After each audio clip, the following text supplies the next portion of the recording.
कसे आहात सर्वजण? मजेतच असताल. गुढीपाडव्याला आमच्या घरी ना, दरवर्षी गुढीपाडव्याला आमच्या घरी आंबे येणार म्हणजे येणारच. आणि ते पण असे नाही, थोडे थिडके नाही, भरपूर. परंतु ह्या वर्षी आंबे काही आले नाही. त्याला कारण आहे की आंबे आणले नाहीत. देवगडला कुणी गेलंच नाही आंबे आणायला.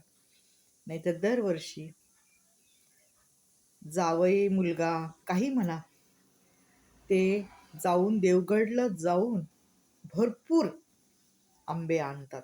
म्हणजे ट्रकनी आंबे यायचे, माहिती का. पण ह्या वर्षी त्यांनी बिझनेस काही केला नाही.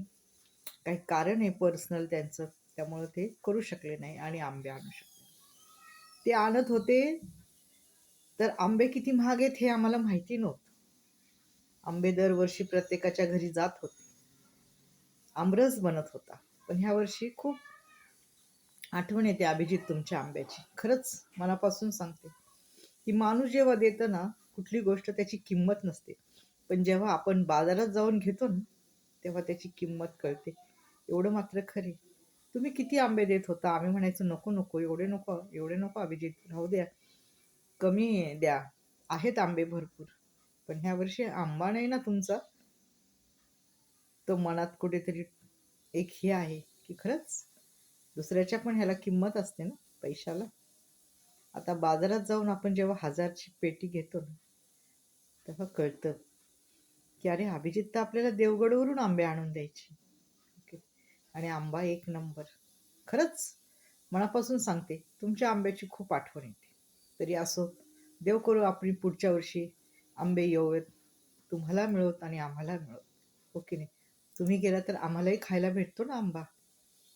वाटेल तसा किती काही खा, दिवसाला 3 खा, 4 खा, कितीही काही खा, त्याची काही गिनती नसते, माहिती का. खरंच तुमच्याशिवाय आंबा नाही हो.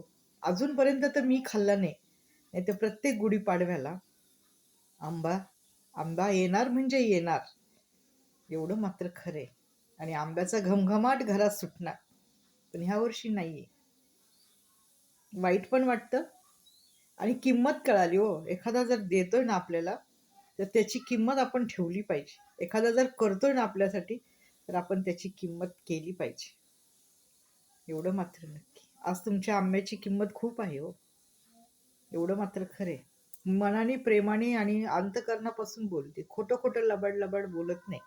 ह्या वर्षी आंब्याला आम्ही खूप मिस केलेलं आहे तुमच्यामुळं, तुम्ही नाही आणल्यामुळं.